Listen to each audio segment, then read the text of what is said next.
آج کا وظیفہ بھی نبی رحمت صلی اللہ علیہ وسلم کے اخلاق میں سے دو خوبصورت چیزیں ہیں، بلکہ آپ نے حکم دیا ہے، نبی رحمت صلی اللہ علیہ وسلم نے امت کو حکم دیا ہے، فرمایا علیک بحسن الخلق وطول السمت فوالذی نفسی بیدہ ما تجمل الخلائق بمثلہما۔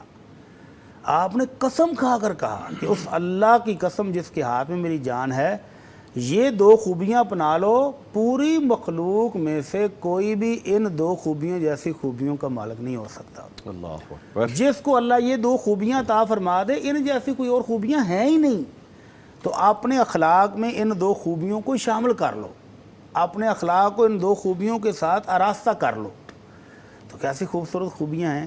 علیک بحسن الخلق، ایک اچھا اخلاق اپنا لو، اور ایک طویل خاموشی اپنی زندگی کا حصہ بنا لو۔ دونوں ہی خوبیاں کیسی شاندار ہیں۔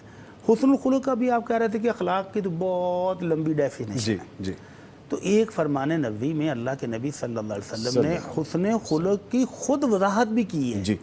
آپ نے فرمایا حسن خلق یہ ہے کہ جو آپ کے ساتھ رشتہ داری توڑے تم اس کے ساتھ جوڑو، جو آپ سے بھاگ رہا ہو اس کو پیچھے سے جا کر پکڑ لو، جو آپ کے ساتھ ناراض ہے اس کو بلا لو، اچھا صلہ رحمی کرے، قطع رحمی سے بچو۔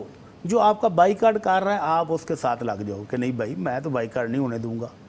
جو آپ کو کسی موقع پر محروم کر گیا تھا، کسی بھی چیز سے دھوکہ دے گیا، آپ کو پیسوں کا دھوکہ دے گیا، کسی طرح بھی آپ کو دھوکہ دے گیا، آپ اس کو قریب ہو کر محبت بانٹ دیں، تو یہ ہے حسن خلق۔ دکھتی رگ پہ آپ نے ہاتھ رکھا۔ ہمارے ساتھ اور ہمارے ویورز کے ساتھ کئی مرتبہ ایسا ہوا ہے، ایسا ہوتا ہے اور غصہ بھی آتا ہے۔ تو اللہ کے نبی صلی اللہ علیہ وسلم نے حسن اخلاق کی تعریف یہ کی کہ جو آپ کے ساتھ دھوکہ کرے، جو آپ کو محروم کرے کسی چیز سے، آپ اس کو دے دو، اس کو عطا کرو، اس کو محبت دے دو، اس کے ساتھ تعلق جوڑ لو، تو یہ حسن خلق ہے۔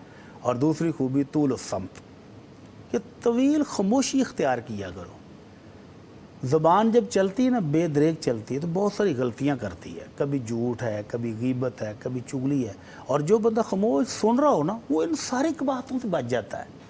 تو اللہ کے نبی صلی اللہ علیہ وسلم نے ایک موقع پر حضرت معاذ سے کہا تھا، معاذ تمہیں پتہ ہے کہ جہنم میں بے شمار لوگ رہتے ہیں؟ آپ نے پکڑ کر کہا کہ اس کی کمائی کی وجہ سے جائیں گے۔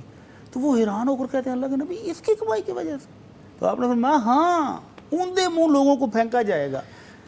تو اس زبان کے شر سے بچنے کے لیے خاموشی اختیار کی جائے۔